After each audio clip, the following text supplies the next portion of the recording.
साथियों, आज से कुछ समय पहले देश की राजधानी दिल्ली से एक ऐसा मामला सामने आया था जिसके बारे में जानने के बाद हर किसी को यही लग रहा था कि शायद इस मामले को सुलझाना इतना आसान नहीं होगा। और सच कहें तो शुरुआती जांच में ये मामला जितना सीधा लग रहा था उतना था नहीं। लेकिन फिर दिल्ली पुलिस ने इस मामले में आरोपियों के जुर्म को साबित करने के लिए इतिहास में पहली बार एक ऐसी तकनीक का इस्तेमाल किया जो आज से पहले कभी नहीं किया गया था, और ये तकनीक थी गेट एनालिसिस। लेकिन सबसे बड़ी बात ये थी कि आखिर ये कौन सा हादसा था और इस तकनीक को पहली बार क्यों इस्तेमाल किया गया, वो अपने आप में ही हैरान करने वाली बात है। अब वो ये कि 6 अक्टूबर 2025 को दिल्ली के तिमारपुर इलाके से पुलिस को सूचना मिलती है कि यहाँ पर एक घर में भीषण धमाका हुआ है। शायद सिलेंडर फटा है या फिर एसी कंप्रेसर। अब जैसे ही पुलिस को इस बारे में सूचना मिलती है, पुलिस तत्काल मौके पर पहुंचती है। लेकिन जैसे ही पुलिस वहां पर पहुंचती है, आग की वजह से उठ रहे धुएं के कारण कुछ भी साफ दिखाई नहीं दे रहा था। लेकिन फिर कुछ समय बाद जैसे ही धुआं छटता है, पुलिस घर के अंदर दाखिल होती है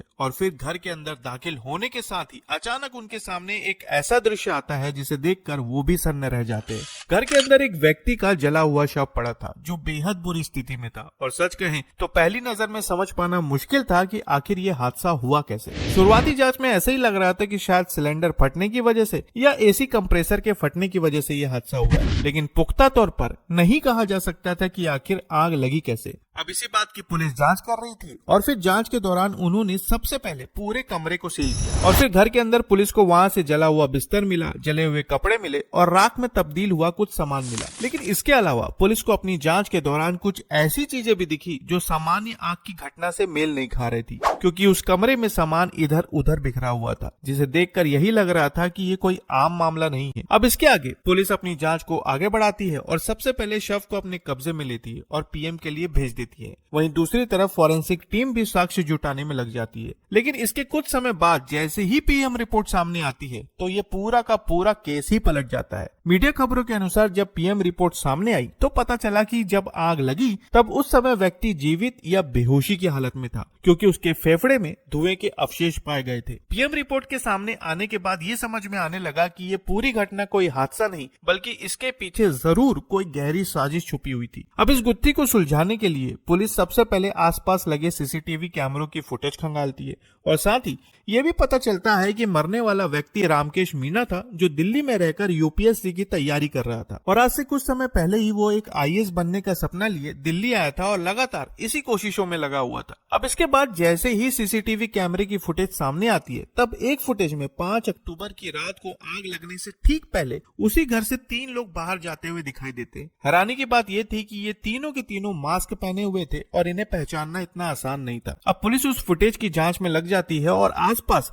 रामकेश मीणा के बारे में पता लगाने की कोशिश करती है। पता चलता है कि रामकेश मीणा की एक प्रेमिका थी जिसका नाम अमृता चौहान था। अब इस जानकारी के बाद पुलिस जब उसके बारे में पता करने की कोशिश करती है तब उसका मोबाइल लगातार बंद मिल रहा था। इसके अलावा ये बात भी सामने आती है कि वो लगातार अपना ठिकाना बदल रही थी, जिसकी वजह से पुलिस को उस पर शक होने लगता है। लेकिन फिर आखिरकार 18 अक्टूबर 2025 को लगातार छापेमारी के दौरान उसे हिरासत में ले लिया जाता है और फिर इसके ठीक कुछ समय बाद उसके 2 और साथी पुलिस की गिरफ्त में आ जाते हैं। मीडिया खबरों की माने तो जब इन लोगों से पूछताछ की जाती है तब ये लोग पूरी घटना का एक ऐसा सच बयां करते हैं जो बेहद ज्यादा डरावना था। खबरों के अनुसार कहा जा रहा है कि रामकेश मीणा एक आईएएस अफसर बनने का सपना लिए दिल्ली आया था और बड़े जोर शोर से यूपीएससी की तैयारी कर रहा था। रामकेश तिमारपुर इलाके में किराए के मकान में रहता था। वहीं वो जिस कोचिंग क्लास में पढ़ाई करने जाता था वहीं पर उसकी पहचान अमृता चौहान से हुई थी। अमृता भी सिविल सेवा परीक्षा की तैयारी कर रही थी और उम्र में रामकेश से छोटी थी।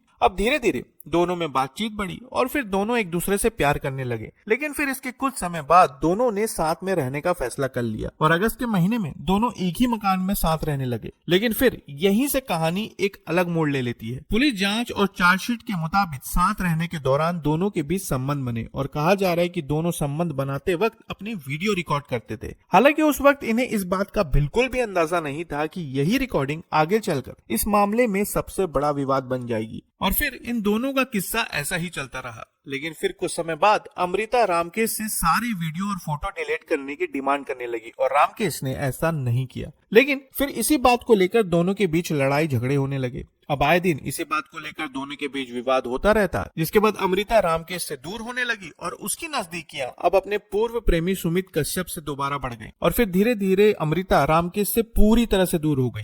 आखिरकार एक ऐसा समय आया जब अमृता रामकेश से अलग होकर कहीं और रहने लगी और बार बार वो रामकेश से वीडियो और फोटो डिलीट करने की डिमांड करती रही, लेकिन रामकेश वीडियो डिलीट नहीं कर रहा था। खबरों के अनुसार कहा जा रहा है कि रामकेश इन्हीं वीडियो के सहारे अब अमृता को ब्लैकमेल करने लगा था। अब कुछ समय तक तो अमृता इस बात को सहती रही, लेकिन फिर उसने सारी बात सुमित कश्यप को बता दी और यहीं से पूरी घटना ने एक खतरनाक मोड़ ले लिया। जांच के दौरान ये बात सामने आई कि रामकेश वीडियो डिलीट नहीं कर रहा था और इसी बात से अमृता और सुमित ने मिलकर उसे रास्ते से हटाने की योजना बनानी शुरू कर दी और साथ ही इन्होंने अपने एक साथी संदीप कुमार को भी शामिल कर लिया। खबरों के मुताबिक 5 अक्टूबर 2025 की रात को ये तीनों मास्क पहनकर रामकेश के घर पहुंचे और उसके साथ जमकर मारपीट की और फिर अचानक उस पर हमला कर दिया।